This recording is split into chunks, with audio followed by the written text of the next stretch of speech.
Telescópio. Apoio cultural. Bolsa Creto, Sistema Construtivo para Obras de Engenharia Hidrogeotécnica. Plano Familiar Camargo, tradição, seriedade e respeito.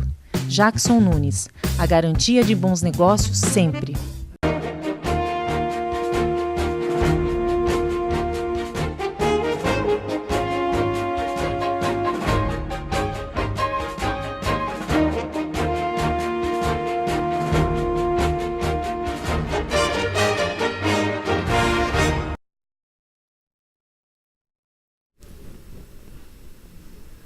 Boa tarde, Itapetininga. Começa agora mais um programa Telescópio, o seu programa de entrevistas direto aqui dos estúdios da TVI para o canal 8 da NET e também para o site tvitap.com.br. tvitap.com.br. Você, telespectador que nos assiste aí do outro lado da telinha, mande suas mensagens, as suas notícias. Nós teremos o prazer em colocá-las ao vivo aqui em nosso programa. Uma outra maneira de você interagir conosco é através da rede social. Vamos lá. Pelo WhatsApp, né? O número vai aparecer abaixo do seu monitor. Então, você manda seu recado, você manda aí, pode ser via mensagem, pode ser via vídeo, via áudio, e nós colocaremos aqui ao vivo no nosso programa. Uma dica para você, se for via vídeo, nós pedimos que você gentilmente filme assim, ó, com o seu celular nesta posição, porque nesta posição fica muito mais legal a imagem aqui na tela.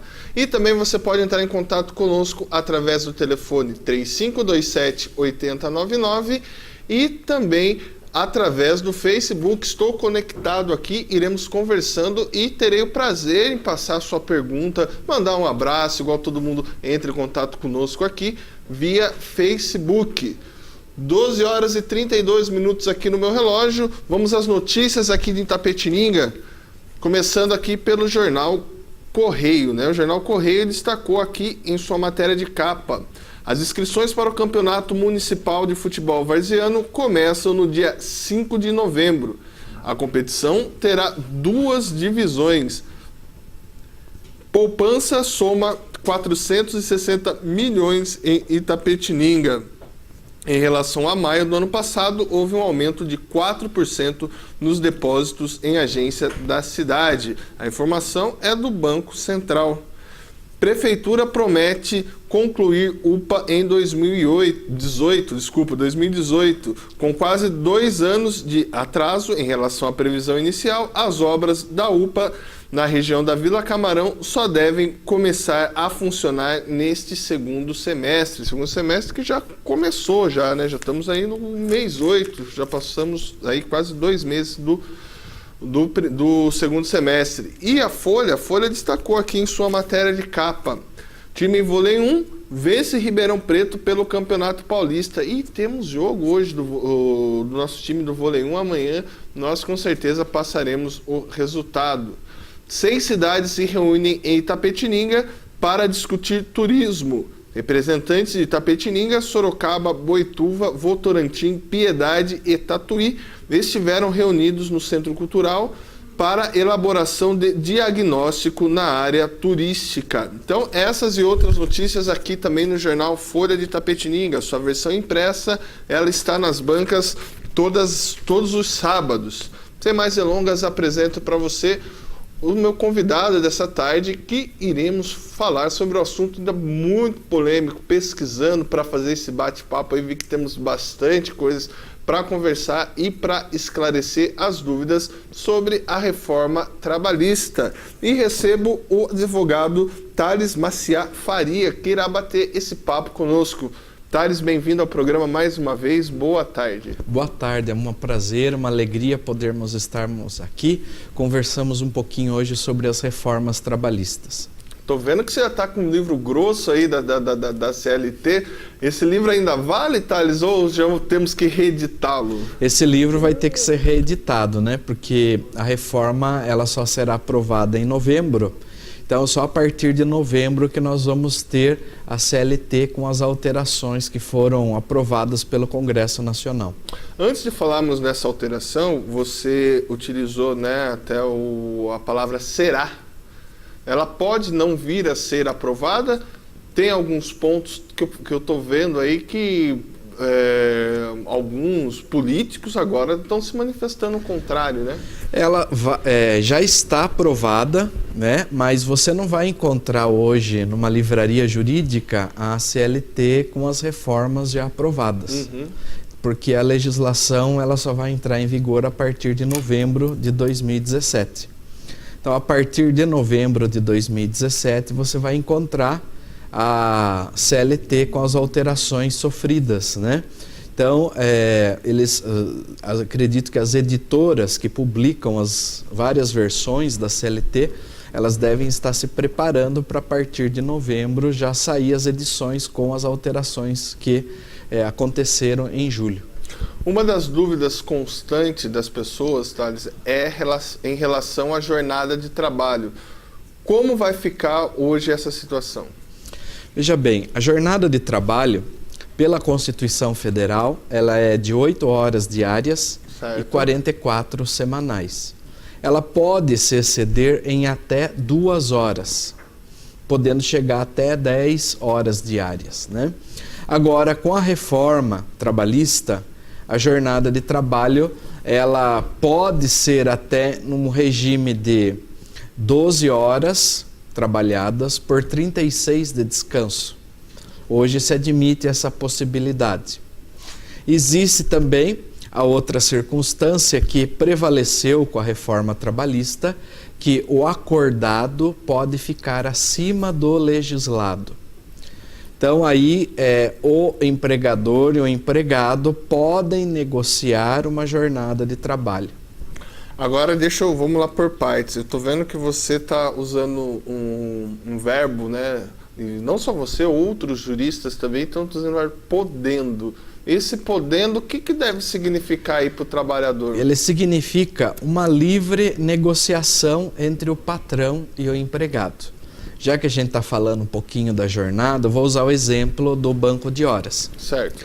O banco de horas, ele só era possível de ser realizado quando houvesse um acordo coletivo entre o sindicato, representando os trabalhadores, e a categoria de trabalhadores, podendo ser 2 ou mais empresas. Ali você se concretizava uma negociação para que toda hora extra trabalhada, o trabalhador pudesse compensar essas horas. Agora, é possível você fazer o banco de horas sem um acordo coletivo de trabalho, num acordo direto do empregador com o empregado. Agora, qual é o risco disso? É que você tira o sindicato para intermediar essa negociação, e essa negociação ela passa a ser feita entre o empregador e o empregado. Vamos supor, então, desculpa cortar você estaria me contratando, nós já discutiríamos, ou você traria para mim um contrato de como seria a questão, ou eu receberia em folga, ou receberia em valor, sem necessariamente ter a intermediação do sindicato, seria isso? Isso, exatamente. Agora, qual é o risco disso? O risco é justamente você não ter a intermediação do sindicato. Porque geralmente, quando o empregador apresenta uma proposta, um pedido para o trabalhador não vai negar, porque é algo que ele não tem talvez conhecimento, a base talvez jurídica necessária, um nível intelectual em condições de você estar discutindo isso. Que geralmente o empregador já vai vir com um acordo coletivo, um acordo individual de compensação de horas, de banco de horas, pronto, está aqui, assine aqui. E se eu não concordar, eu posso correr o risco, então, procura outro trabalho. De não conseguir o trabalho. Porque muitas vezes o pedido do empregador para o empregado não soa como um pedido ou como uma negociação, mas como uma imposição, uma ordem. Agora, deixa eu perguntar para você, isso que você falou, que talvez seja um dos pontos mais discutidos aí no meio jurídico, essa questão do acordado sobre o legislado. No caso das férias, como é que funciona isso? E também a questão desse intervalo, né? Nós trabalhamos 8 horas por dia, mas nós temos uma horinha para ir para almoçar, para ir no banco, enfim. Bem, a legislação, ela estabeleceu na reforma que as férias podem ser fracionadas até em 3 vezes durante o ano, né? Agora, na antiga legislação, né, que ainda está em vigor, mas que vai mudar a partir de novembro, você pode tirar 10 dias de férias e converter 10 dias numa indenização, né? Menos que isso não era possível fazer esse fracionamento. Porque a questão das férias, ela envolve uma questão de saúde e medicina do trabalho, de segurança do trabalho. Porque as férias, na verdade, elas só começam a produzir os seus efeitos benéficos na vida do trabalhador a partir do 16º dia. Porque o trabalho, ele ocupa um universo muito grande da nossa vida. É o trabalho que diz que hora que você vai acordar de manhã, é o trabalho que diz que hora que você vai parar para fazer uma refeição, é o trabalho que diz que hora que você vai parar para encerrar uma jornada de trabalho, e como é o trabalho que diz também que hora que você tem que dormir à noite para você poder acordar logo de manhã para ir trabalhar. Essa rotina, ela absorve no campo psíquico e emocional do trabalhador. Então, é comum você encontrar situações que a pessoa está na sua primeira semana de férias. Chega aquele horário que ela está habituada a acordar para trabalhar, ela acorda. Mas ela não está vinculada a ter que ir trabalhar. Chega aquele determinado horário que ela está acostumada a almoçar, ela está com fome. Por quê? O seu organismo ele já entrou nessa rotina, né? Tem alguns até que na primeira semana de férias chegam a sonhar com o trabalho, né? Puxa vida, ou então até muitos dizem, eu estou saindo de férias, como que vai ficar o meu setor, o meu trabalho, aquilo que eu faço? Não desliga, né? Exatamente. Então, é feito um estudo sobre isso, que o trabalho, as férias para o trabalhador, ela começa a produzir os seus efeitos a partir do 16º dia. Então, um fracionamento, ele vai acarretar, de certa forma, uma perda de qualidade de vida para o trabalhador. Porém, nós vamos encontrar trabalhadores que adoram fracionar as férias. Prefere tirar 10 dias no mês, depois 10 dias no outro e 10 dias no outro. Mas, por exemplo, desculpe cortar você, mas só para não perder o raciocínio, dentro disso que você falou, eu poderia, por exemplo, vou tirar 10 dias aqui em fevereiro, 10 em novembro e vou vender os outros 10? Pode. Vai ser possível. Deixa eu perguntar uma outra coisa agora para você, eu estava pensando aqui, mas obrigatoriamente você ainda tem que tirar os 30 dias, isso não mudou? Não, as férias, o direito do trabalhador é de 30 dias, mas agora é possível um fracionamento maior dos dias de férias. Temos uma pergunta aqui, Thales, acho que é a pergunta do WhatsApp, é isso? Vou pedir para a nossa produção colocar para a gente na tela. A primeira pergunta aqui é: gostaria de saber se minha aposentadoria vai mudar ou fazer 55 anos, tenho 30 anos de contribuição. É a Tatá, lá de Itapetininga, agradecida. Muito bem, respondendo a pergunta da Tatá, a aposentadoria dela, na nova legislação, está garantida. Se ela já tem 30 anos de contribuição e 55 anos de idade, ela já deve ir até o INSS e fazer o requerimento administrativo da sua aposentadoria. Agora, existe a possibilidade da reforma da Previdência, né? Só que, pelo cenário político que o país hoje apresenta, o governo hoje, no dia 30 de agosto de 2017, ele não tem um quórum suficiente para aprovar essa reforma previdenciária. A perspectiva de aprovação da reforma é somente para o ano que vem.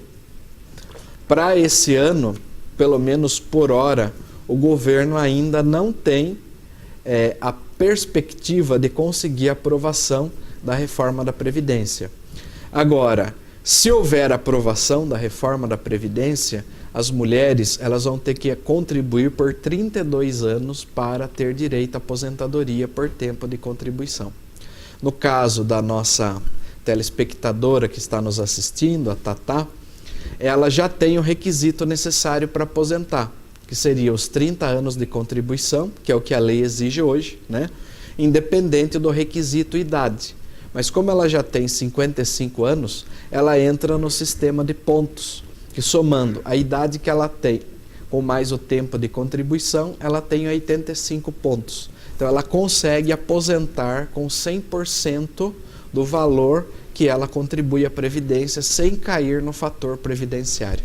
Tenho certeza que o Thales retornará aqui. Vamos continuar nessa pauta ainda da reforma da Previdência, que também é outra coisa que está confundindo bastante a cabeça das pessoas.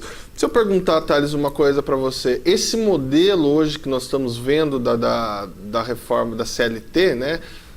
Onde no mundo é usado algo parecido assim? Veja bem, hoje, né, nós temos a Organização Internacional do Trabalho, que é a OIT.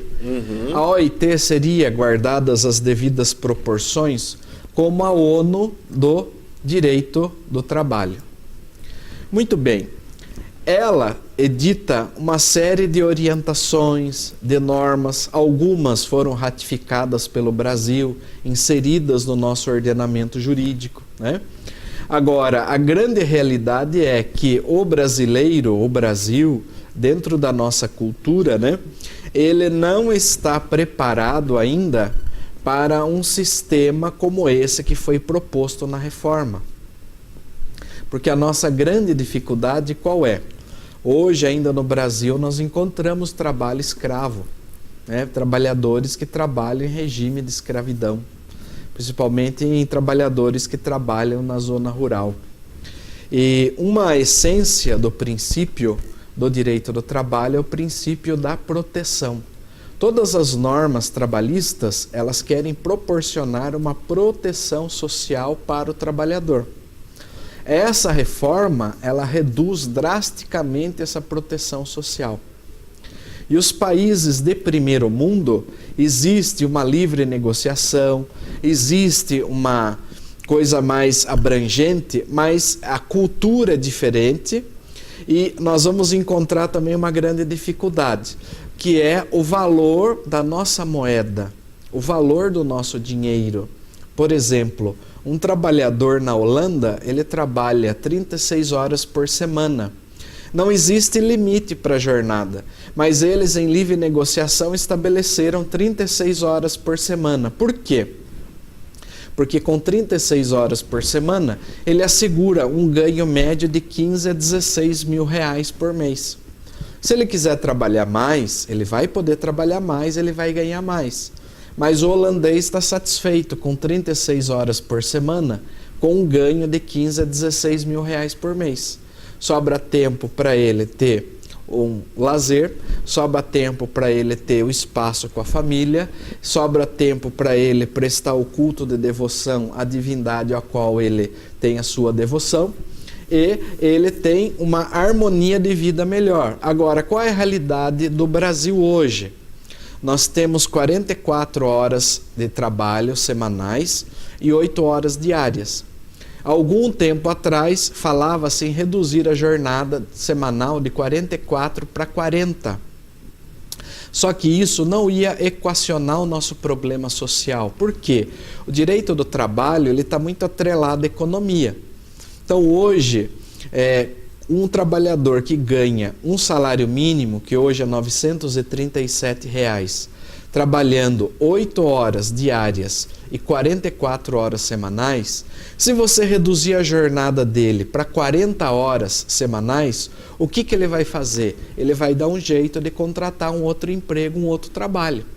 Por quê? É humanamente impossível você manter um orçamento doméstico com o mínimo de dignidade, com um salário mínimo de R$ 937. Agora deixa eu fazer uma questão para você. Você falou do princípio da proteção. E uma das alterações, por exemplo, eu estou saindo da minha casa para ir para o trabalho, né? O deslocamento, isso também isso foi cancelado, né, Thales? Como é que ficou essa questão? Bom, isso daí a gente chama em direito do trabalho de horas in itinere, que é horas de percurso que o trabalhador percorre para chegar até o seu local de trabalho. Então, como que funciona isso? O TST, ele editou uma súmula sobre isso, que o trabalhador ele só vai ter direito a receber as horas em itinere quando o local de trabalho for de difícil acesso ou não for servido por transporte público. E aí a empresa terá que providenciar o transporte para o funcionário. Então, esse período que o trabalhador fica no ponto de embarque, no transporte fornecido pelo empregador, até o desembarque na empresa para iniciar a jornada, ele era computado como trabalho estando em trabalho à disposição da empresa. Esse período era visto como uma extensão da empresa, para que o trabalhador, né, tivesse a remuneração dessas horas que ele já se coloca à disposição da empresa durante o período que ele tem que se locomover, que o local não é servido por transporte público e também é de difícil acesso, né? Então, o que acaba acontecendo? A empresa tinha que remunerar o trabalhador referente a essas horas. A partir da aprovação da reforma, essas horas não vão mais ser remuneradas. O trabalhador não terá mais esse direito. Então, eu vou citar um exemplo para você. Você tem um hotel, um eco-hotel no meio da selva amazônica, para atender hóspedes, etc. Só que tem que ser feito um percurso aí, vamos supor, de barco até chegar nesse hotel. De quase 40 minutos dentro de um barco. Tanto para levar o funcionário que vai trabalhar no hotel, quanto para ele retornar para a casa dele. Esse é um acesso difícil. Não tem transporte público, né? Então a empresa fornece o transporte. Esse período de deslocamento, 40 minutos para ir, 40 minutos para voltar, o empregador tinha que remunerar. Hoje não vai mais haver essa remuneração, porque a reforma afastou isso. Não é mais possível isso. Mas, deixa eu ver se eu entendi. Por exemplo, eu me recordo, se você ocorre nesse trajeto, por exemplo, um acidente, você está num horário. Hoje, se acontece um acidente nesse período do deslocamento, muda alguma coisa?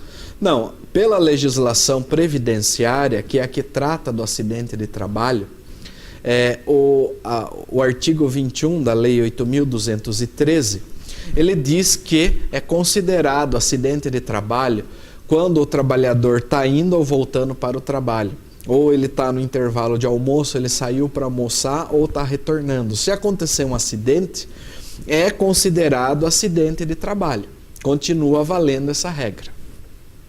Agora, Thales, deixa eu perguntar uma outra coisa para você. Eu recebo muitos empresários aqui, né? Bate-papo com eles também, e os empresários são a favor, porque eles acreditam que a CLT, né, era muito paternalista. Você concorda com essa afirmação? Eu assim vejo da seguinte forma: se o empregador cumpre os direitos trabalhistas, se ele paga de forma correta os haveres trabalhistas do seu empregado, documenta tudo isso, ele não tem que temer a Justiça do Trabalho, ele não tem que temer a CLT. Eu vou voltar àquele exemplo, né, que existe do acordado sobre o legislado. Certo. Né? Então, o que acontece?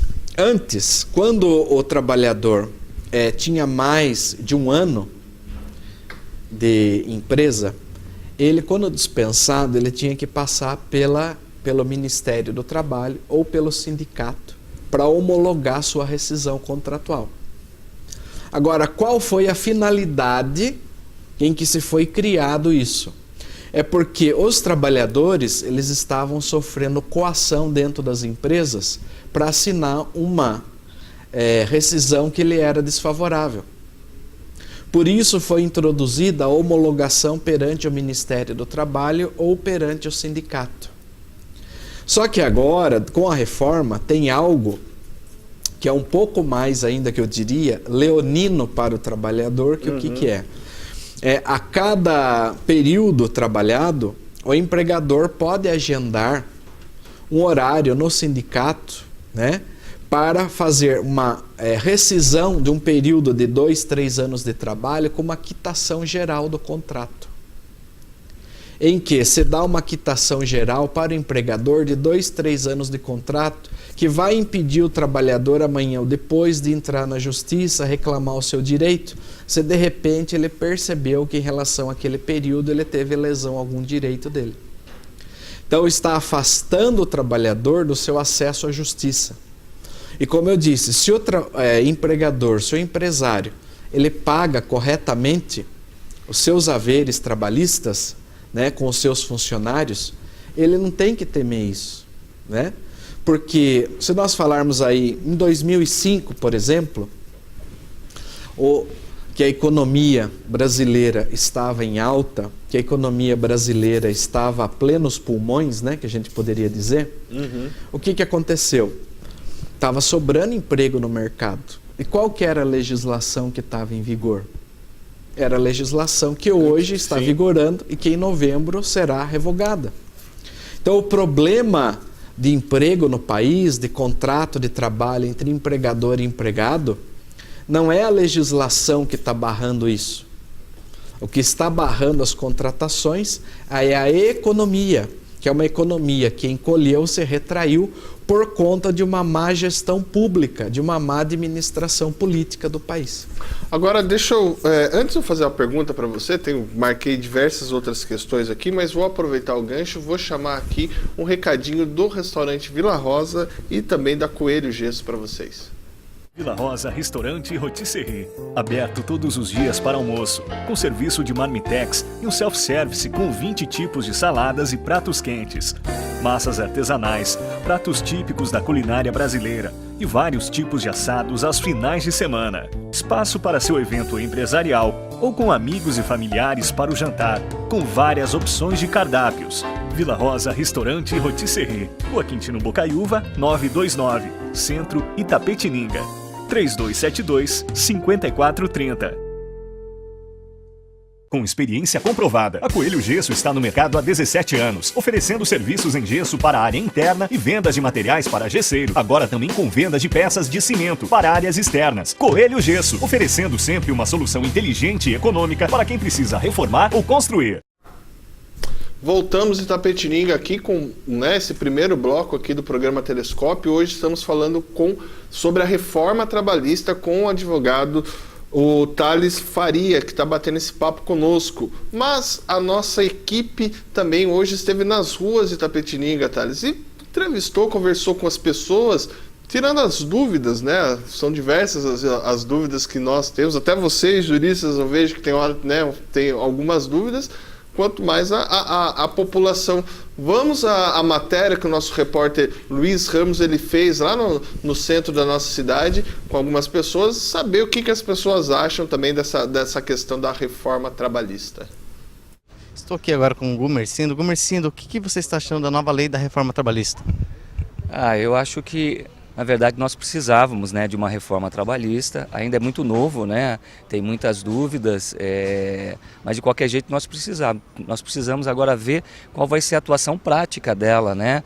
Se essa reforma vai atingir os interesses dos trabalhadores ou dos empregadores. Eu acredito que ainda vai ter muita demanda judicial contra algumas coisas que foram mudadas, mas que é necessário uma reforma trabalhista há muitos anos, até porque a CLT ela é muito antiga. Agora a gente espera que ela atenda os anseios do trabalhador e também não atrapalhe o desenvolvimento econômico, né, dos empregadores, que isso também é importante. Dr. Thales, o que mudou na nova lei trabalhista? Eu queria saber se nessa nova lei eu terei os mesmos benefícios do 13º. E antes de encerrar essa matéria, eu também tenho a minha pergunta para o nosso convidado. Eu gostaria de saber como ficará o meu seguro-desemprego. Tá aí, né? Muito bacana a participação popular. Você vê que, né?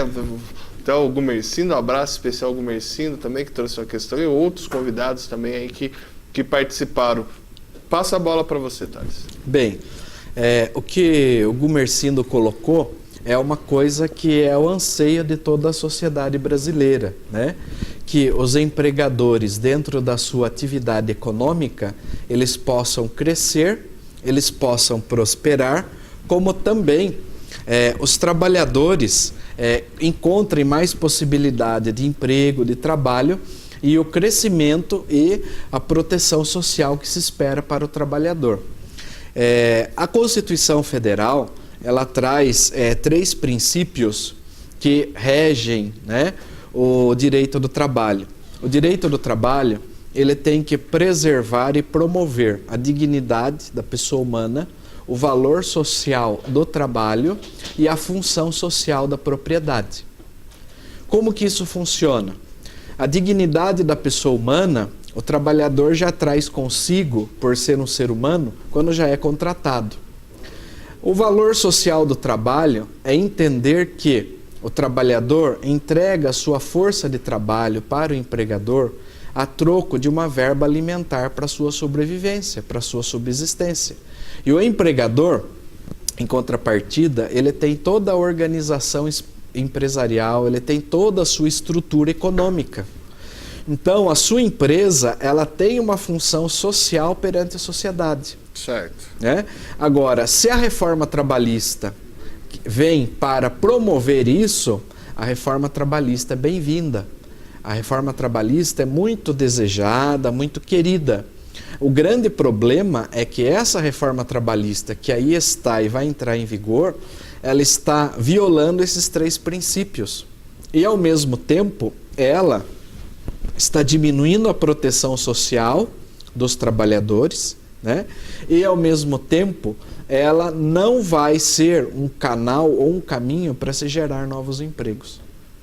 Tem mais uma pergunta aqui, mas eu vou aproveitar o gancho, vou chamar aqui o nosso intervalo. São 15 segundos, não saiam daí, voltamos já. Telescópio. Apoio Cultural.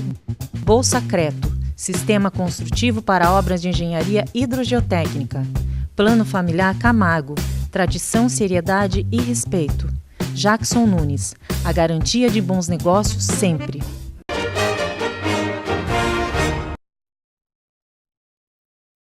Itapetininga aqui com mais um bloco do programa Telescópio. Lembrando a você, telespectador, que o nosso programa é um oferecimento da Bolsa Creto, Plano Familiar Camargo e também da imobiliária Jackson Nunes. Continuando aqui o nosso bate-papo com Thales.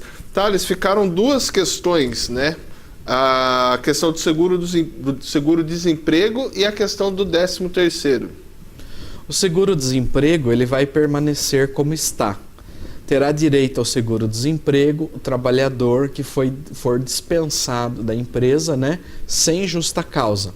Se ele tiver um contrato de trabalho acima de 6 meses de contrato, ele continuará tendo direito ao seguro-desemprego sem problema nenhum.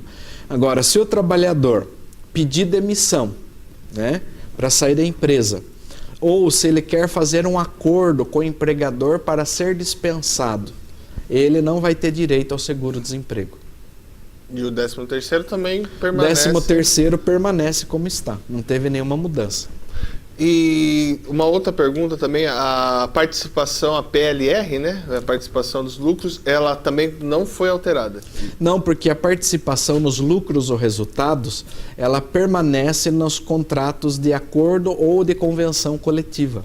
Então, eles continuam vigorando na negociação dos sindicatos com os empregadores. Peço licença a você um minutinho, Thales. Nós temos um telespectador na linha. Boa tarde. Boa tarde, Maurício. Tudo bem? Ô, dona Isabel, boa tarde. Saudade da senhora, viu? Então, faz tempo que a senhora não liga aqui. Pois é, você tá me devendo um cafezinho na minha casa, você não vem, né? Vou pagar essa promessa. Eu estou esperando você e a Taizinha aqui na minha casa. Vamos pagar essa promessa. Então tá. Tá bom, estou esperando.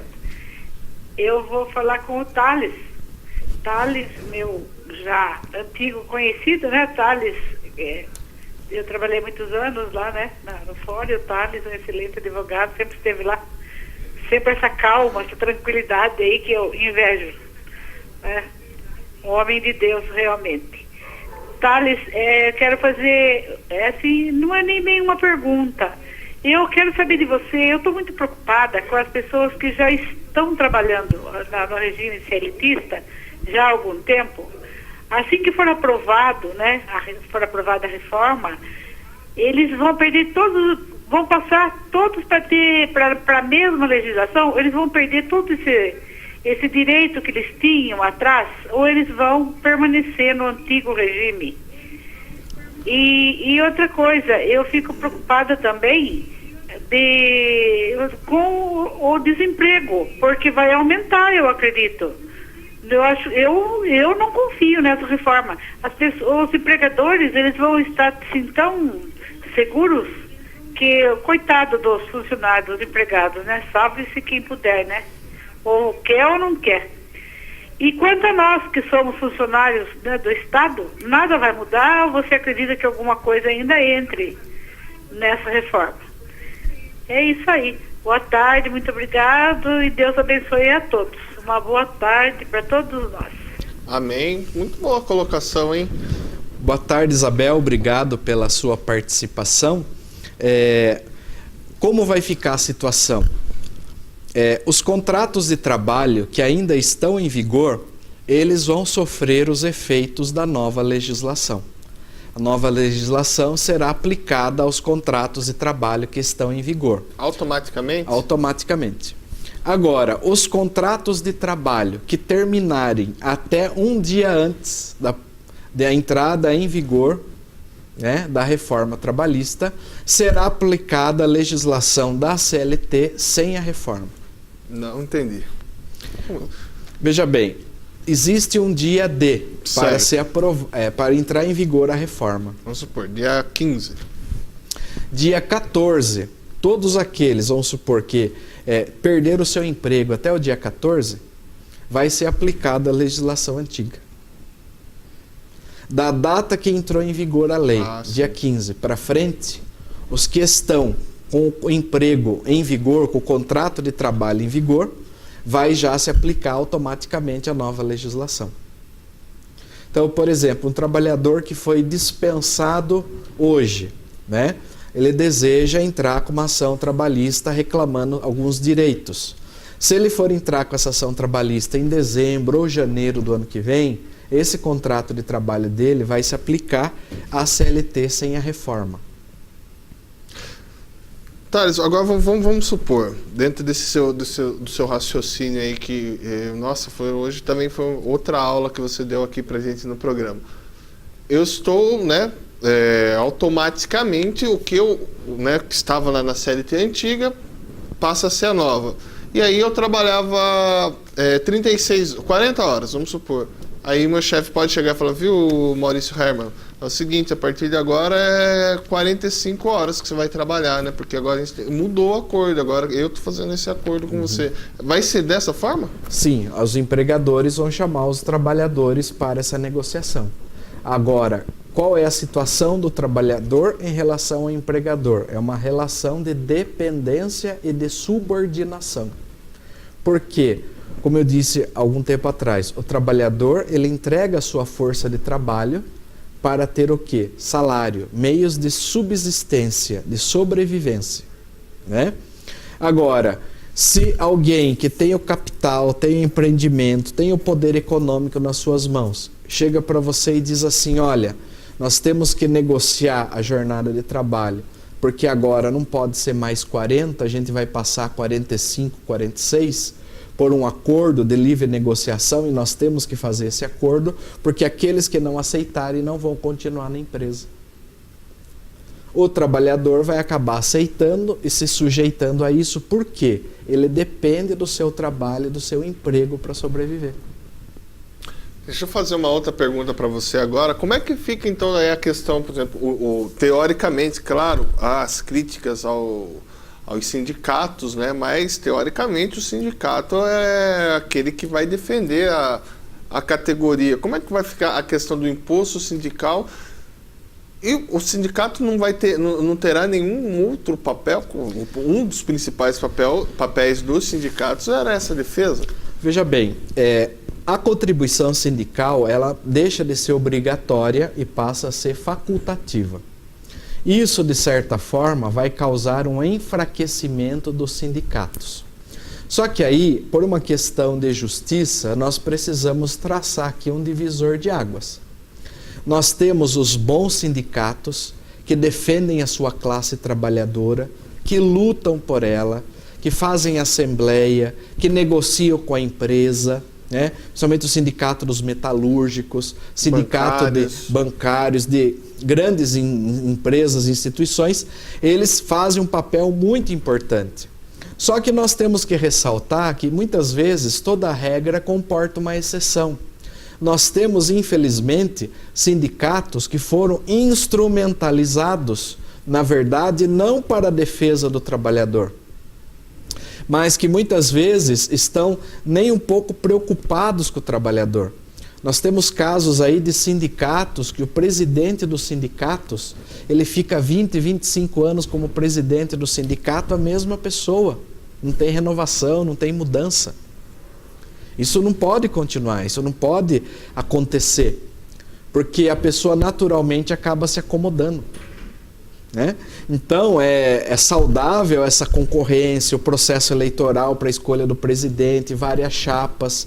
Agora sempre a mesma pessoa, 5, 10, 15, até 20 anos, como presidente do sindicato. A pessoa às vezes nem trabalha mais, ela só fica como presidente do sindicato. Então, situações como essa, que são viciosas, elas precisam ser extintas, elas precisam acabar. Agora, qual foi o problema? Eles, com o intuito de atingir aqueles sindicatos que não fazem o bem que se espera deles, eles criaram uma regra geral para todos. E vão acabar fatalmente enfraquecendo aqueles bons sindicatos que defendem, né, e trabalham a favor da sua classe de trabalhadores. Essa alteração na CLT, a greve é um direito adquirido, né? Sim. Muda alguma coisa em relação à greve? A greve não houve alteração, né? Porque houve uma pequena reforma algum tempo atrás na lei de greve, que eles asseguraram dentro da lei de greve que tem que ser em serviços de primeira necessidade.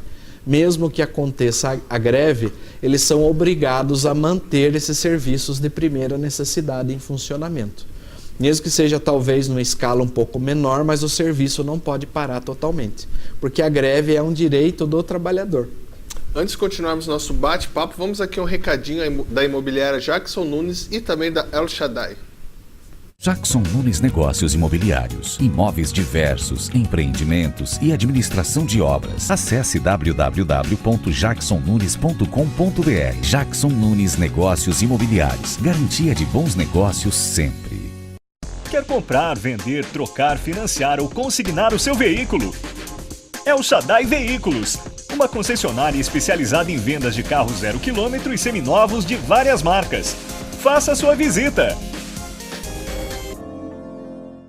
Voltamos aqui, né, no nosso bate-papo, estávamos continuando, eu estava até pesquisando uma coisa aqui que eu estava lendo sobre a questão dessa reforma também, Thales, que também é a terceirização, né? Agora, essa terceirização do serviço fim, como é que vai ficar essa questão? A gente sabe que muito da precarização trabalhista, infelizmente, está quando se tem esses profissionais aí chamados terceirizados, né? Exatamente. O que vai acontecer?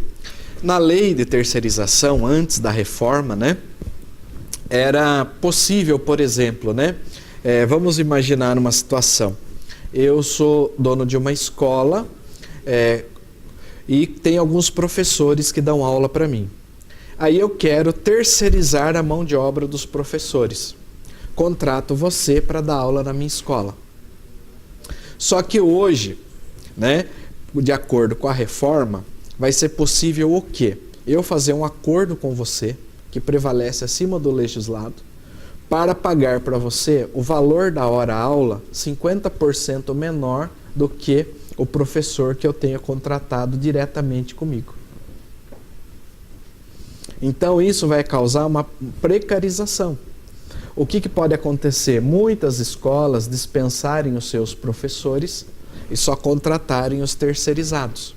Por quê? Eles vão conseguir reduzir a folha de pagamento em 40%, 50%, porque prevalece o acordado acima do legislado. Por exemplo, então, se o meu salário base é R$3.000, não vale mais nada. Se eu quiser receber, eu, obrigatoriamente, como o acordado vale pelo legislado, posso receber 1.600. Isso, é possível. Porque antes da reforma, a lei da terceirização dizia o quê? Que o salário do trabalhador terceirizado, que pode ser idêntico e igual ao mesmo que já é registrado dentro da empresa, ele vai receber o mesmo salário. Só que o acordado pode prevalecer sobre o legislado. Eu me recordo, não sei se... Estou tentando até pesquisar aqui o nome desse documentário, um documentário que fala sobre a terceirização. Se eu lembrar até o final do programa eu falo. Mas ele tem uma cena muito triste que até numa grande indústria, no qual mostra até uma separação na hora das pessoas comerem, né? Que as pessoas que são os CLTistas ficam aqui, o pessoal que é terceirizado fica ali. Essa relação, igual você falou, entre os trabalhadores também vai ser muito conflituosa. Vai ser porque esse que é terceirizado, se ele ganha menos do que aquele trabalhador que não é terceirizado e trabalha na mesma empresa, ele vai se sentir inferiorizado, né? E aí o próprio empregador ele vai ter prejuízo num ponto. Por quê? Nenhum trabalhador vai se sentir estimulado a ser um trabalhador produtivo, a ser um trabalhador pontual, se ele faz o mesmo trabalho que o outro, cumpre a mesma jornada que o outro e ganha 50% menos. Thales, eu queria agradecer a sua visita hoje aqui no programa Telescópio. Fica o convite aí para numa outra oportunidade. Agora também eu acho para a gente ver como é que vai dar o desenrolar, o impacto disso. Eu acho que, acredito eu, que já num curto prazo já teremos aí resultados, não sei ainda se favoráveis ou não favoráveis, isso somente o tempo vai nos dizer. Mas eu acredito que podemos continuar esse bate-papo aí por esses dias. Com certeza, eu agradeço o convite ao Maurício, ao programa Telescópio, e me coloco à disposição para voltar aqui outras vezes para trazer os esclarecimentos que se fizerem necessários. Você, telespectador do programa Telescópio, sabe o que é neurocondicionamento? Eu não sei, mas o Fábio Aires estará conosco aqui no próximo bloco e irá bater esse papo conosco. Não saiam daí, voltamos já.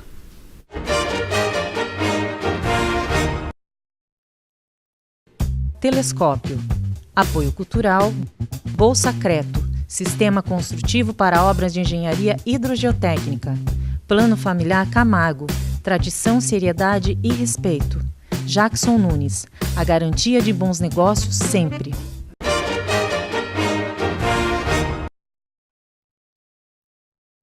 Liga aqui com mais um bloco do programa Telescópio. Lembrando a você, telespectador, que o nosso programa é um oferecimento da Bolsa Creto, Plano Familiar Camargo e também da imobiliária Jackson Nunes. 13 horas e 20 minutos aqui no meu relógio. Antes de eu apresentar aqui o meu próximo convidado, né, que ele está fazendo aí, ele está terminando aqui de arrumar aqui os jogos, a gente vai falar sobre neurocondicionamento. Queria lembrar você, telespectador do programa Telescópio, que no final do programa, né, essa semana estamos fazendo essa homenagem ao cronista e poeta, né, o Benedito Madaleno, que, né, vai fazer muita falta aqui no jornalismo de Itapetininga. Então, ao final do programa Telescópio, aí, o especial aí da coluna Madaleno, que estamos passando essa semana aqui no programa Telescópio. Fábio, boa tarde, bem-vindo aqui ao programa. Boa tarde, Maurício. Prazer estar aqui com vocês essa tarde. Vou começar o nosso bate-papo com a pergunta que eu fiz antes do intervalo. O que é neurocondicionamento, Fábio? Então, o neurocondicionamento, Maurício, é um método que foi desenvolvido através de uma equipe, eu faço parte dessa equipe, onde a gente propõe estímulos e desenvolvimento de habilidades cognitivas. De uma forma bem simples seriam atividades e exercícios em áreas do cérebro que estimulem, por exemplo, memória, concentração, raciocínio lógico, cálculo mental, enfim, as habilidades de uma forma geral. Agora deixa eu perguntar para você, quem são as pessoas que buscam esse neurocondicionamento? Então, na verdade, é uma gama grande, né? Então eu tenho, a gente atende a partir dos 4 anos, aí até a melhor idade. Eu tenho desde pessoas que precisam melhorar o seu desempenho, não porque tem necessariamente uma dificuldade, mas quer melhorar o seu desempenho. Então, imagina um adolescente que está estudando para um vestibular e ele quer melhorar para ter um desempenho melhor. Então, ele já tem um nível bom de estudo. Então, o que a gente faz? A gente cria um treino específico para que a gente aumente a produtividade, o processo de aprendizagem seja mais interessante, o processo de memorização seja melhor, a busca da informação que ele memorizou aconteça de uma forma mais fluida. Então, aí é um caso. Outro caso são pessoas que têm dificuldade de aprendizagem, distúrbios de aprendizagem, crianças, adolescentes e adultos. Um outro caso seria adultos que querem melhorar a sua produtividade profissional. Certo. Então, a área da linguagem, por exemplo, um advogado que teve aqui no bloco anterior, ele precisa deixar de forma clara as suas ideias, tanto quando ele fala quanto ele escreve. Ele tem que ter uma facilidade de interpretação. Então, isso é uma área chamada área da linguagem. Então, a gente estimula as áreas do cérebro ligadas à linguagem para favorecer ele, né? Então, ele teria aí um desempenho melhor profissionalmente. Existem casos de reabilitação, né? Então, aqui em Itapetininga, eu tenho dois clientes que eu trabalho com reabilitação. Em São Paulo, eu tenho mais casos, onde eu tenho desde pessoas que estão no início do Alzheimer, já ao diagnóstico, mas estão numa fase inicial. Tem pessoas que tiveram AVC, então isso comprometeu algumas áreas cerebrais, então a gente tem um trabalho específico dessa reabilitação, ou caso de um acidente mesmo, que gerou algum tipo de pancada, enfim, que atingiu alguma área do cérebro que está sendo comprometida. O neurocondicionamento já é uma área da ciência?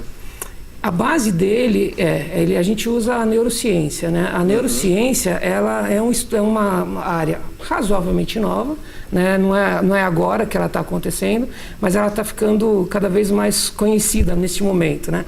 Então, a gente usa a neurociência, que é o estudo das áreas do cérebro, da fisiologia do cérebro, entendendo que é possível, né, você estimular essas áreas e melhorar, aumentar o seu desempenho.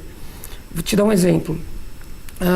Uma pessoa que tem uma dificuldade de atenção, que é Eu ia perguntar, era a minha próxima pergunta. Normalmente as pessoas me procuram assim, olha, meu filho, ou eu sinto que eu não tenho muita atenção, tal. Hiperatividade também? Isso, né? Não vou dizer ainda, não estou dizendo de um déficit de atenção com hiperatividade. Vamos pensar uma pessoa que sente que ela não consegue focar, concentrar, e isso acaba prejudicando, seja no trabalho, nas relações, no estudo.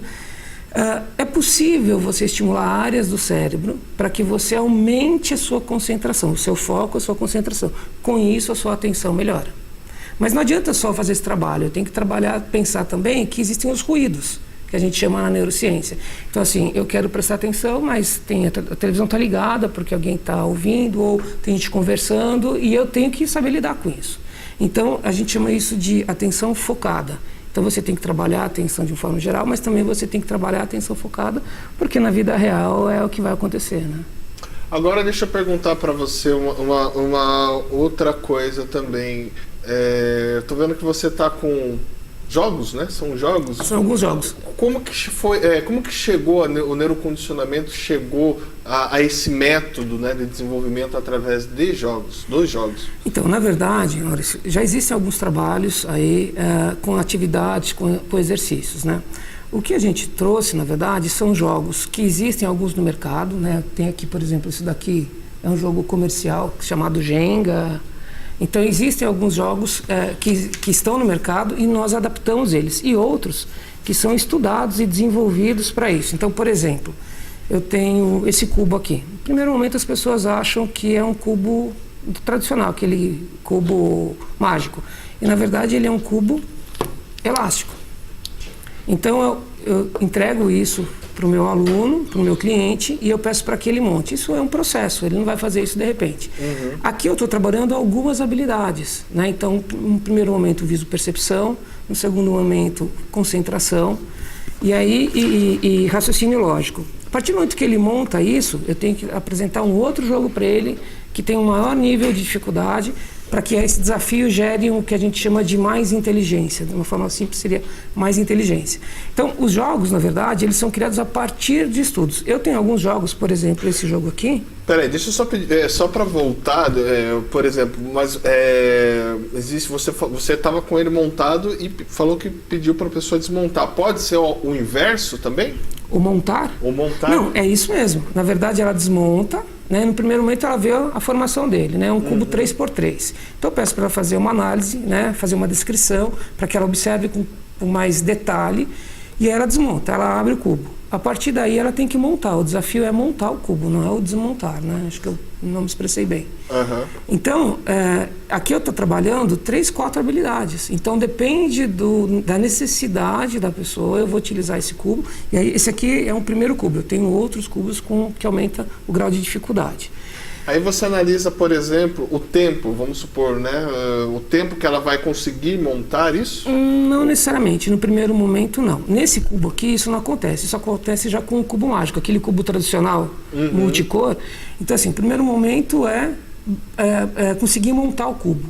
Depois a gente começa a controlar isso pelo tempo, né? Então assim, aí você está aumentando o grau de dificuldade. Esse aqui não. Esse aqui, na verdade, eu não estou trabalhando essa questão que a gente chamaria de velocidade do processamento.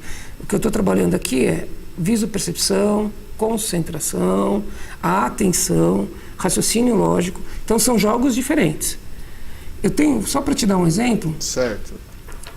Eu tenho esse jogo aqui. Esse jogo aqui foi desenvolvido eu e um colega psicólogo ali de Campinas. São letras, são... dados com letra e tem um número. Então, a pessoa, né, o jogo basicamente ela joga esses dados, a partir das letras que tem, ela tem que formar uma frase, ou eu posso dar um tema específico, já ela tem que pensar nesse tema, e ela vai pontuar com as letras que ela usou para fazer essa palavra ou a frase, enfim. Aí tem uma quantidade maior de dados. Na verdade, eu não estou ensinando ela a fazer, eu só estou estimulando algo que ela já sabe. Mas ela não faz isso. Por quê? Porque no dia a dia a gente pega alguma coisa a ler, tem que ler 2, 3 vezes para entender. Então, na verdade, eu estou estimulando uma área do cérebro que vai favorecer a concentração e a memorização. Agora, deixa eu perguntar para você. Existe dentro desses jogos níveis? E se existem esses níveis, como que você faz o diagnóstico? Por exemplo, o Maurício tem que começar com o jogo da bolinha e não com esse outro que eu não sei o nome, mas parece uma dama. Mas, ou por exemplo, ou não, ele é um outro processo. Como é que você... Ou há um padrão no qual as pessoas, para fazer esse neurocondicionamento, elas são obrigadas a seguir? Não. Na verdade, o neurocondicionamento é um método. Certo. Dentro desse método, existem serviços diferentes. Tá? Então, por exemplo, você chega com numa situação onde você quer melhorar a aprendizagem. Então, no primeiro momento é feito uma anamnese, como se fosse uma anamnese mesmo, né? Então, existe uma entrevista, nessa entrevista se fazem vários levantamentos, é desenvolvido, são testes que eu aplico que vão dar um perfil de aprendizagem do Maurício, e a partir daí eu crio o treino para o Maurício. Então, o treino do Maurício não será o mesmo treino do Fábio. Depende do desempenho e do desenvolvimento de cada um, apesar dos dois estarem buscando a mesma coisa. Entendi. No mesmo horário, o neurocondicionamento, dependendo, por exemplo, nesse caso, eu posso trabalhar até com 5 pessoas ao mesmo tempo. 5, 6 pessoas, eu consigo trabalhar um monitor só, né? Então, porque cada um está ali no seu momento, com as suas atividades já pré-estabelecidas, e aí tem o momento do jogo. Então, o jogo, por exemplo, isso aqui é um jogo de desafio, então ele é individual.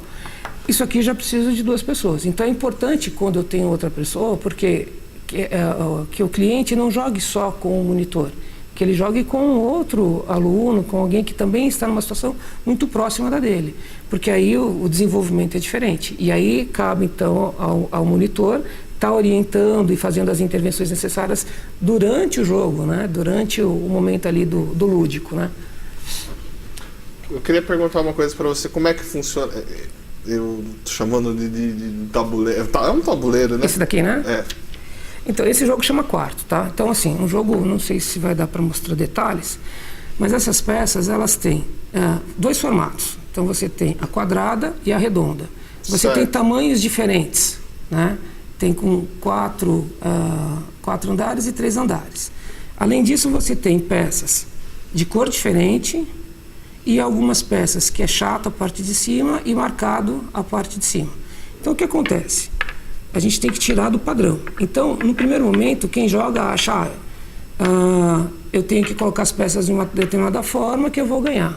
Na verdade, vamos supor que eu estou jogando com você. Eu sou o verde, você é o vermelho. Eu não vou mexer com as peças verdes. Eu sou o verde, mas eu vou mexer com as vermelhas. Eu vou entregar uma vermelha para você colocar onde você quiser. Então, não é você que vai pensar numa estratégia de pegar uma peça e colocar, não, é eu que te dou a sua peça. Você coloca a mesma coisa, na sua vez você vai escolher uma peça que eu possa colocar aqui no tabuleiro. Qual o objetivo desse jogo? É fazer com que eu tenha uma sequência de 4, ou em linha, ou na horizontal, ou na vertical, ou na diagonal. Peças que sejam da mesma cor, ou que sejam do mesmo número de marquinhas, né, vamos dizer assim, de bolachinhas, ou do mesmo formato. Então, se eu conseguir colocar, por exemplo, tem 3 peças aqui, e aí está na vez do vermelho, o vermelho coloca aqui, ele ganha. Apesar de ele estar usando a peça verde, são 4 peças redondas. Então, eu tenho que ter uma característica em comum. Então, é um jogo rápido, mas onde eu estou trabalhando alta concentração, e aí a atenção, raciocínio lógico, velocidade de processamento. Num jogo que você faz mais ou menos em 4, 5 minutos. E essa é a ideia. Porque um dos problemas que a gente tem é assim, eu preciso me concentrar. Eu não consigo me concentrar por muito tempo. Então, a concentração, ela tem que ser treinada. Então, com o tempo, a gente aumenta esse tempo de concentração. Não adianta eu querer ficar 3 horas fazendo a mesma coisa, que o meu rendimento vai cair. Porque a vida hoje, ela tem muitos estímulos audiovisuais e isso atrapalha. O cérebro, ele cria algumas dificuldades nessa concentração. O que eu faço aqui é inverter isso. O excesso de informação também atrapalha a concentração? Sim. Então, assim, há informações e informações. Então, por exemplo, eu estou lendo, mas eu estou desligado, consigo me desconectar do que está acontecendo em volta. Então, ali eu tenho uma informação só, uma entrada de informação, que é a leitura. Agora, quando eu, na sala de aula, estou ouvindo, estou assistindo, fora os outros que estão em volta fazendo os ruídos, ou alguém até cutucando, quer dizer, são várias informações que estão entrando. O cérebro tem dificuldade de processar. Ele processa, mas não com a qualidade que eu gostaria. Então, o que eu preciso, na verdade?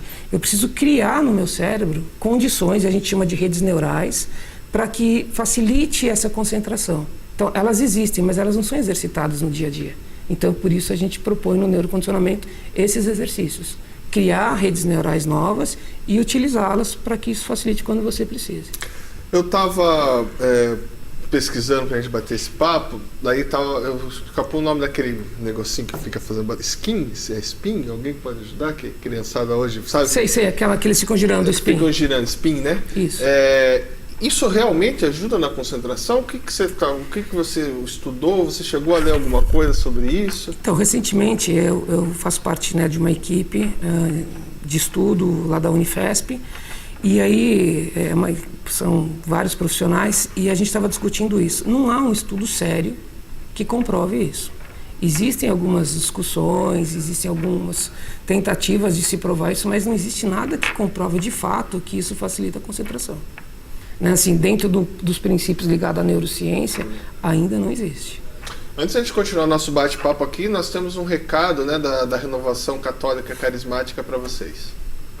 A Renovação Carismática Católica da Diocese de Itapetininga convida você para assistir ao vivo o 20º Cenáculo Diocesano, dia 3 de setembro, a partir das 7 horas da manhã, aqui na TV Itapê. Apoio Cultural Jackson Nunes, garantia de bons negócios sempre. Instituto Imaculada Conceição, Sistema de Ensino Poliedro.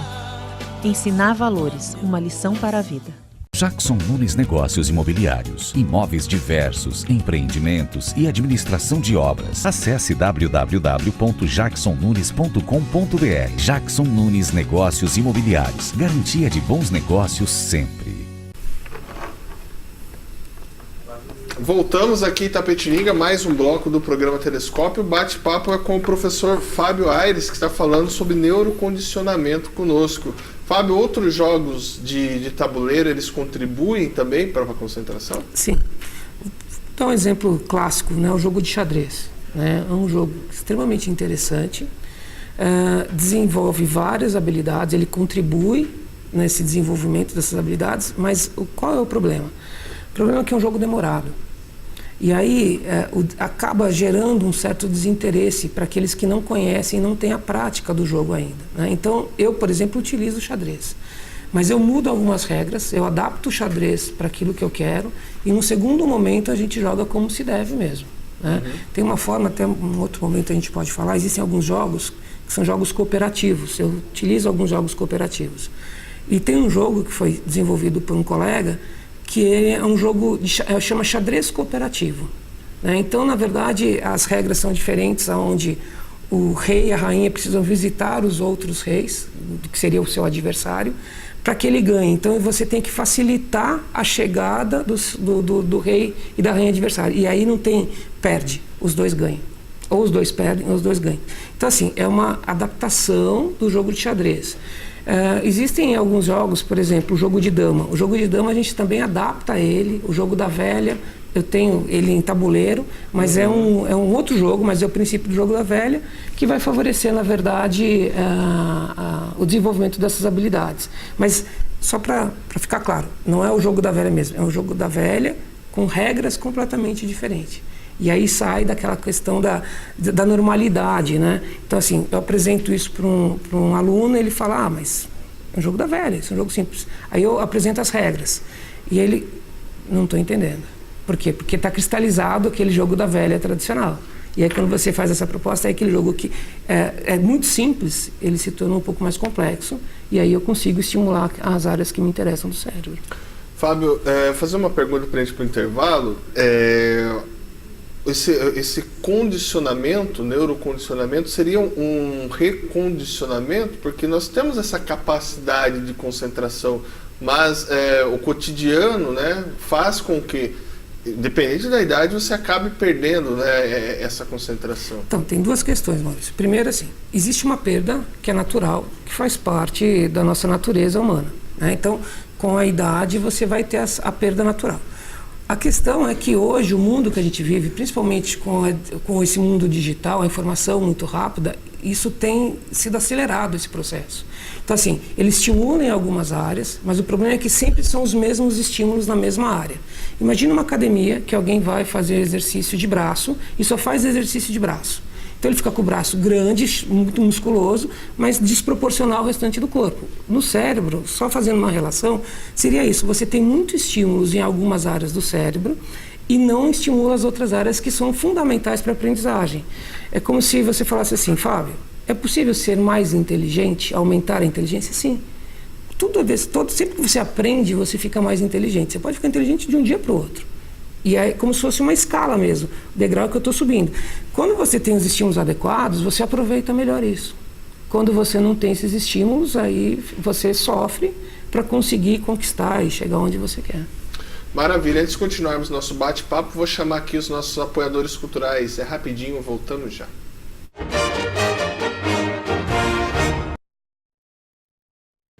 Telescópio. Apoio cultural. Bolsa Creto. Sistema construtivo para obras de engenharia hidrogeotécnica. Plano familiar Camargo. Tradição, seriedade e respeito. Jackson Nunes. A garantia de bons negócios sempre.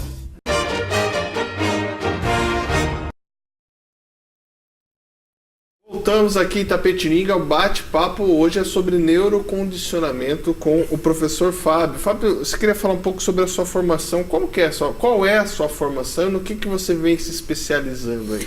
Então, na verdade, Maurício, eu iniciei a minha profissão sendo professor, eu sou licenciado em História, e como a grande maioria dos professores, eu tinha uma vontade de pensar, de aprender como ensinar melhor. Então, eu comecei minha carreira dando aula em cursinho para vestibular. Na época eu não era nem licenciado, eu era bacharel numa outra graduação e bastava você fazer eles entenderem aquilo para passar e ir bem numa prova como a FUVEST, Unicamp, enfim. Quando eu fui trabalhar em escola e eu fui fazer a minha licenciatura, eu comecei a pensar no processo de aprendizagem de fato, e aí eu entendi que era muito diferente do que eu fazia. Naquele momento, naquela época, me falaram muito de psicopedagogia. Por que não estudar psicopedagogia? Aí eu pesquisei e falei, não é bem isso que eu estou querendo ainda. E aí eu tive uma oportunidade de fazer uma viagem para o exterior e lá era um curso, na verdade, com outros professores, e ali eu ouvi falar sobre o neurocondicionamento, a neurociência, e aí eu comecei a estudar a neurociência. E aí eu fui, então, buscar um curso mesmo para me dar uma base, fundamentação teórica. Então eu fui fazer a neuropsicopedagogia e nesse momento eu comecei a desenvolver um material. Então, foi sempre buscando, né, num primeiro momento, a melhor aprendizagem. O que eu poderia fazer como professor para que meus alunos melhorassem o seu desempenho? Fazendo cursos, conhecendo pessoas, né, eu conheci uma equipe da Unifesp, onde me convidaram para fazer parte de um grupo de estudo no primeiro momento. Alguns professores têm uma clínica particular e me convidaram para trabalhar na clínica, num processo de reabilitação. E aí, dali surgiu o convite, então, para fazer a neuropsicologia, que eu estou concluindo agora esse curso. Então, essa base teórica da neurociência foi fundamental para que desenvolvesse um material que nós utilizamos e pensasse nos jogos, né? Então, muitos jogos aqui, eles são adaptados, né? E você que fez essa adaptação? Sim, alguns sim, outros não. Por exemplo, esse daqui, que são os dados, foi uma adaptação, né, junto com outro colega. Isso daqui é uma colega de São Paulo, uma professora da USP, ela que desenvolve esses jogos. São jogos específicos para isso, para esse trabalho, né? O que diferencia, assim, de forma geral, por exemplo, de um trabalho tradicional, é que a gente busca sempre uma variedade grande, então a gente não entra não há uma repetição, e o desafio, né, a dificuldade que é importante. Então, assim, atingir um nível, eu preciso de um novo nível que aumente meu desafio. Porque o cérebro gosta disso, ele precisa disso. O problema é que a gente no dia a dia não faz isso. A gente sempre faz as coisas de forma mais fácil, o processo de informação é sempre mais fácil, mais curto, né? Agora deixa eu perguntar uma coisa para você sobre esses outros jogos. Estou curioso para saber. Vamos primeiro, queria que você explicasse para nós esse das bolinhas azuis. Isso aqui, na verdade, deixa eu tirar daqui, ele é uma pirâmide, né? Então, assim, eu apresento essa pirâmide, acho que ela vai escorregar aqui. Eu vou segurar aqui para que ela não abra. Enfim, isso aqui é uma pirâmide. E, na verdade, isso aqui é um quebra-cabeça. Eu peço para o aluno observar, né? Então ele olha, né? Vê que existe uma base que é igual os lados, e aí a partir daí eu abro essa pirâmide. Então eu desmonto ela. E aí o primeiro desafio é você montar ela de novo, né? Conseguiu isso? Isso não é num primeiro momento que ele vai montar, com raríssimas exceções. Conseguiu montar essa pirâmide, a gente tem um outro exercício, que é um outro tipo de quebra-cabeça, que vai propor coisas muito parecidas. Na verdade, eu tenho mais 4 pirâmides, que as peças são coladas de forma diferente. Então, os encaixes são diferentes, mas a pirâmide é a mesma. É como, por exemplo, esse cubo que eu te mostrei, que esse aqui é um primeiro nível. Então, o cubo montado é a mesma coisa, é um cubo de 3x3.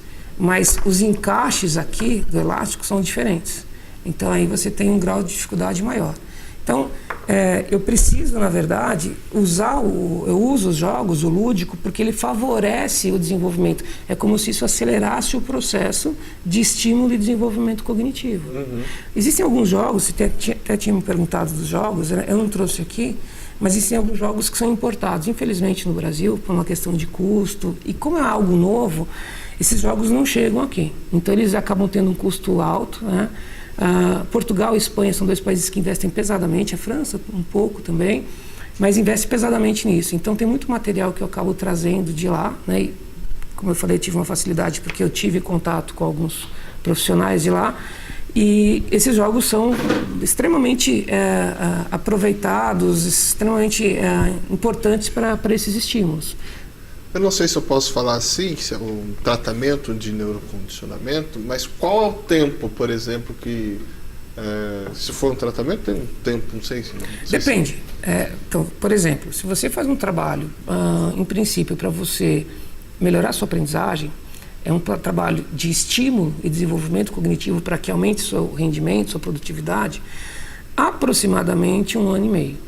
Mas isso é aproximadamente porque depende muito da seriedade que a pessoa dá. Então, a gente tem um encontro semanal, né, como se fosse uma aula, não é bem uma aula, mas é um momento ali que ele vai fazer as atividades, que ele está sendo monitorado. Existem atividades que ele vai levar para casa, que precisam ser feitas durante a semana, porque 1 hora só durante a semana é muito pouco. Então, assim, o processo acaba sendo muito lento. Mas ele precisa fazer isso em casa. Então, a gente, além de mandar atividades, esses jogos, muitos são emprestados para que o aluno faça isso. Jogos que ele possa levar e jogar com a família também. E também dicas, né, orientações que a gente dá no dia a dia. Até na forma de aprender. Eu, por exemplo, eu sou professor, né, eu dou aula. Então, eu faço isso muito com os alunos meus. Assim, olha, por que você não estuda dessa forma? Por que você não faz isso? Né? Por que você não faz uma anotação dessa forma? Então, assim, isso tudo a gente traz no neurocondicionamento para os nossos alunos, para os nossos clientes. No caso de uma pessoa que está num processo de reabilitação, né, aí depende muito de como ela está e do que ela precisa. Então, aí cada caso é um caso. É um caso. E essa torre, Fábio, o que é? Isso aqui é um jogo que se encontra no mercado, né? Deixa eu virar ela, vai ficar mais fácil de entender.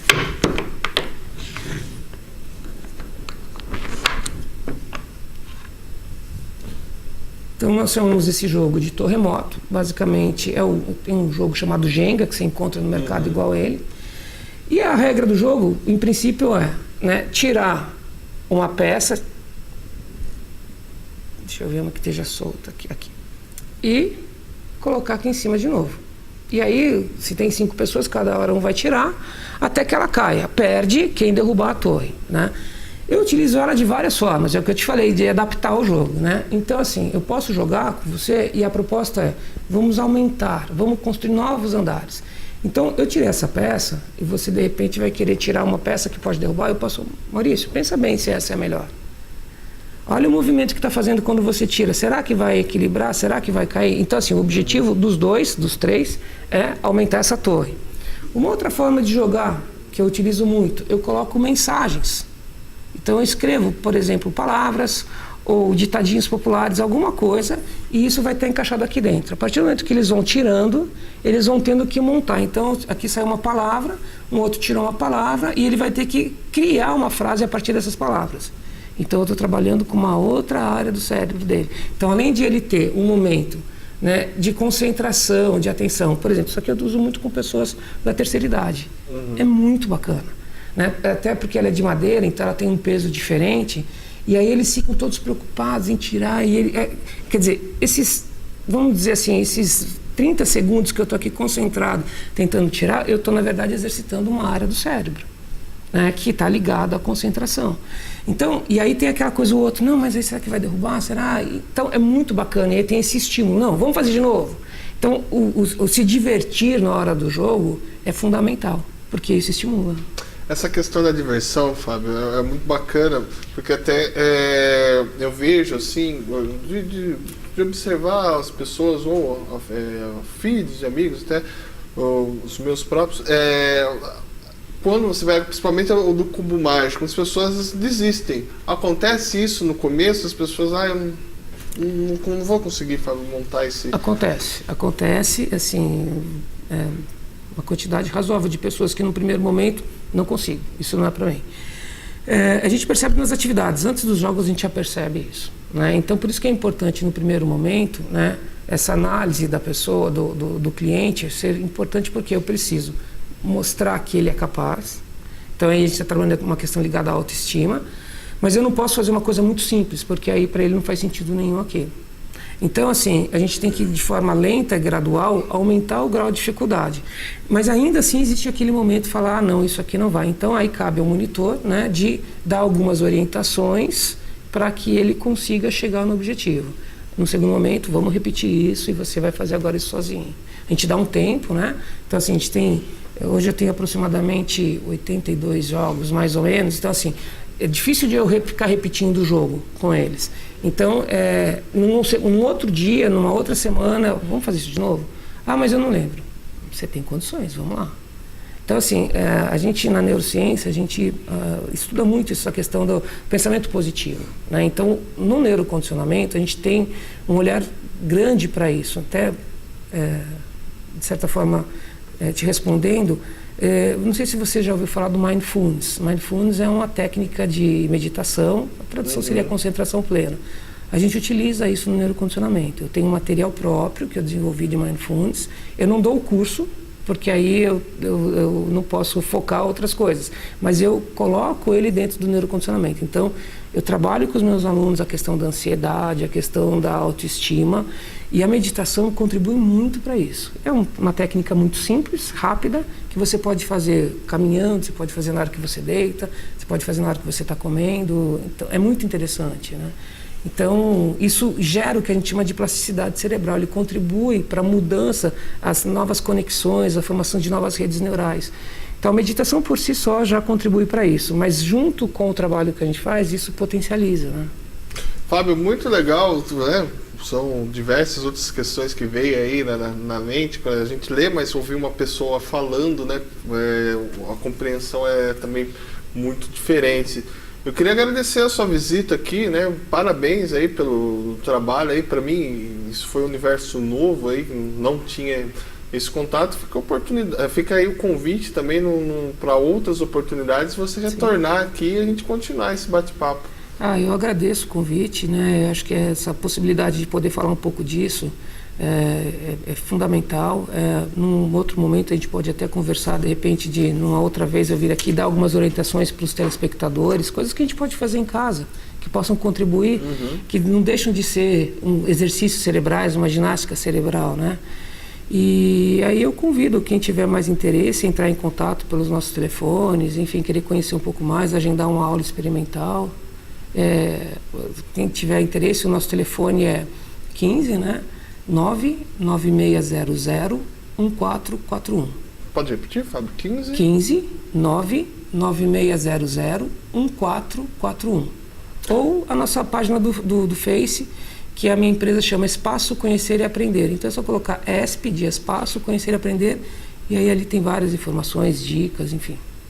Maravilha. Eu vou aproveitar então aqui o gancho, vou chamar aqui o recado que nós temos, que é da Cherry Modas e também do Colégio Objetivo. No próximo bloco você fica aí com uma matéria com o jornalista aqui, Luiz Ramos, ele fez com o pessoal lá no Senac, e depois também com essa homenagem que estamos prestando ao Madaleno. A todos uma boa tarde. Amanhã a partir das 12h30 estarei de volta aqui na TVI, que é a TV que conta a nossa história. Procurando tudo em modas em um só lugar, na Cherry você encontra moda feminina, masculina, plus size e infantil. Faça-nos uma visita e conheça o nosso exclusivo mezanino Moda Festa. Cherry, vestindo sua família. Tão importante quanto semear flores é semear ideias. Falar com as pessoas sobre a importância de cuidar do planeta é cuidar do futuro. Plante essa ideia, pois pequenas atitudes geram grandes resultados. Boa tarde, Maurício.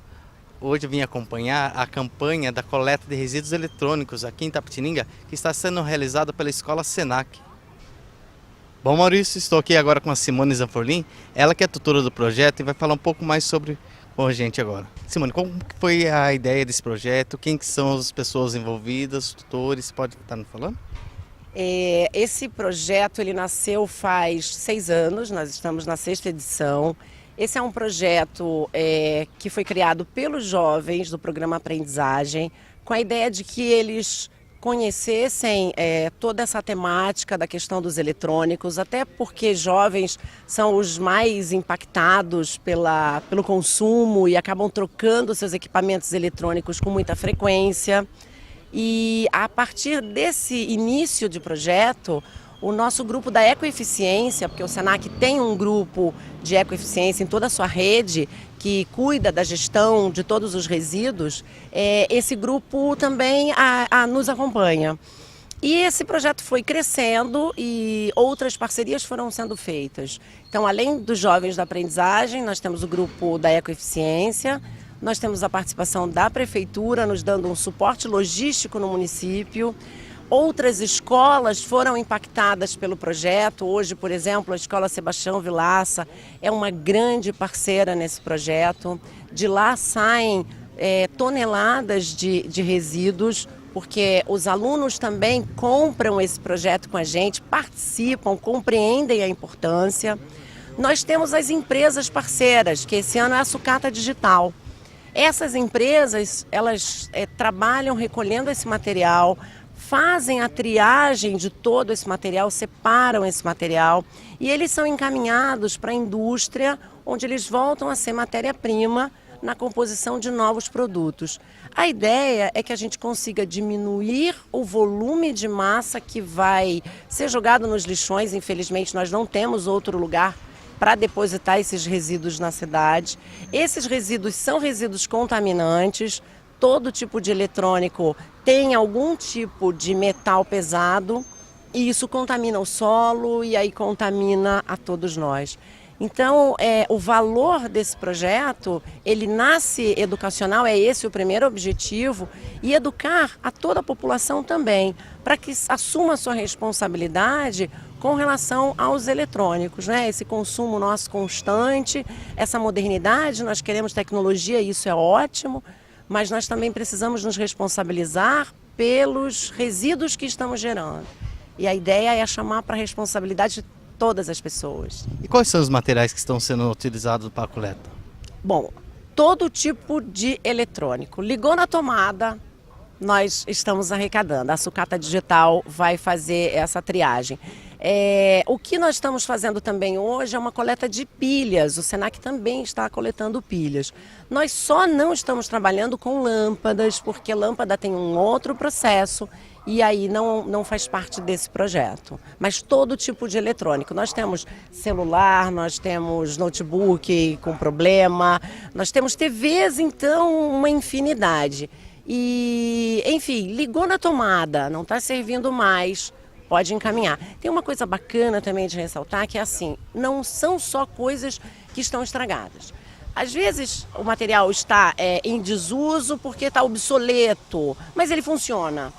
Também pode trazer porque a sucata tem um projeto social onde eles encaminham esses materiais que ainda têm vida útil para pessoas que não têm acesso, porque por incrível que pareça, né, nessa situação que o país está, muitas pessoas gostariam de ter um equipamento e acabam não tendo acesso.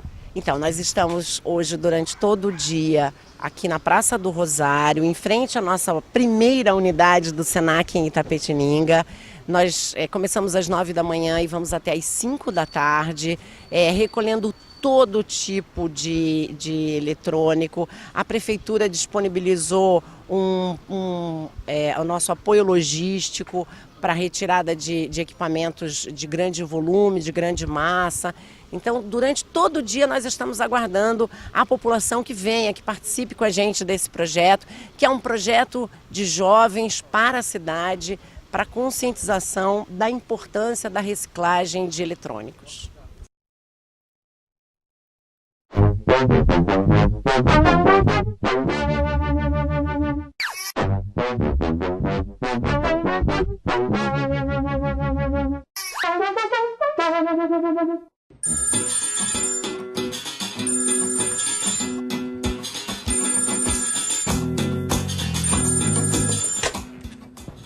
Ô, negada, tudo bem?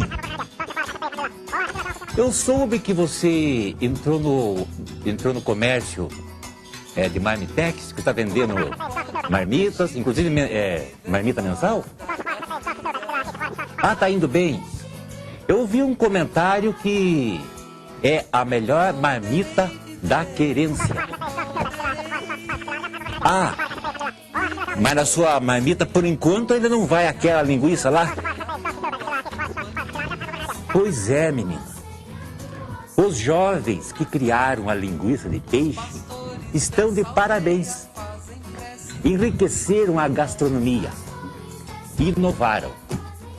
Se o recheio é de peixe, só pode mesmo ser muito bom. O invento virou estrela. E até o governador quis experimentar.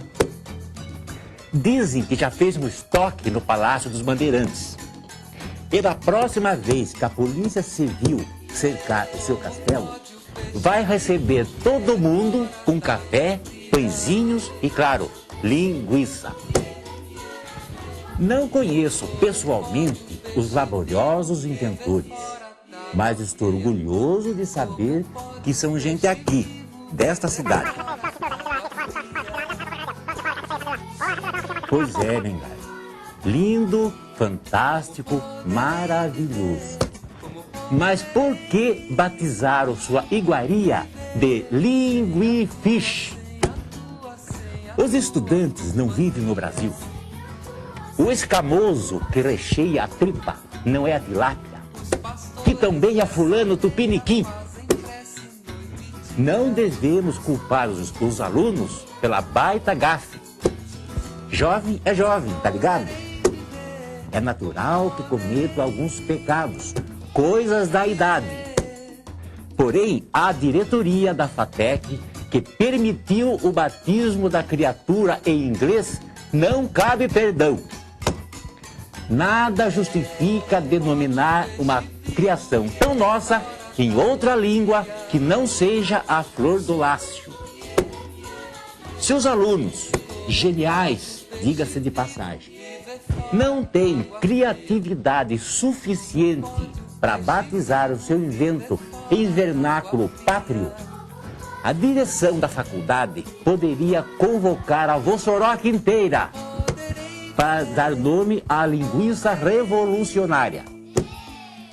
Tenho certeza de que iria sobrar nome de batismo: língua e tápia, língua e peixe e o escambau.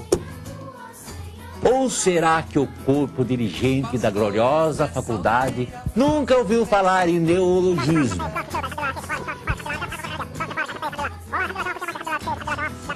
Até não se sabe por que cometeu um crime de lesa pátria.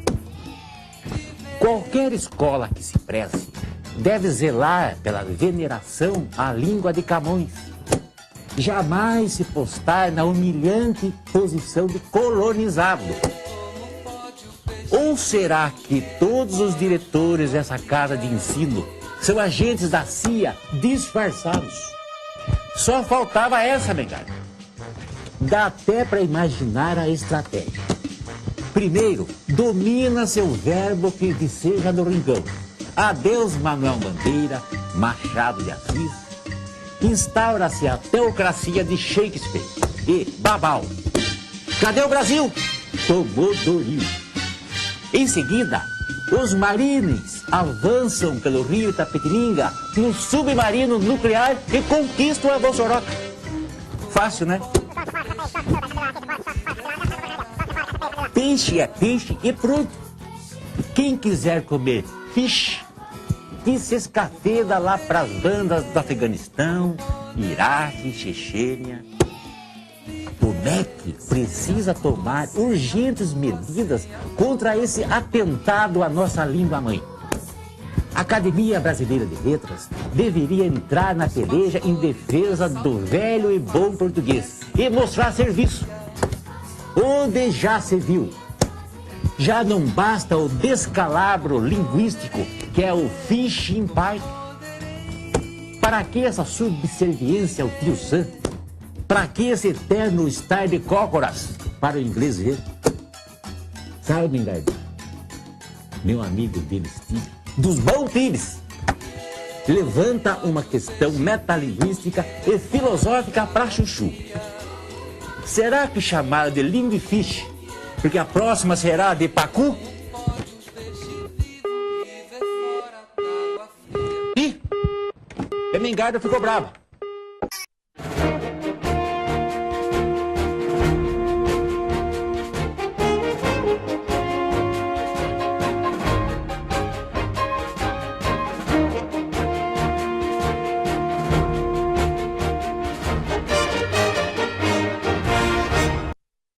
Telescópio.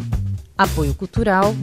Bolsa Creto. Sistema construtivo para obras de engenharia hidrogeotécnica. Plano familiar Camargo. Tradição, seriedade e respeito. Jackson Nunes. A garantia de bons negócios sempre.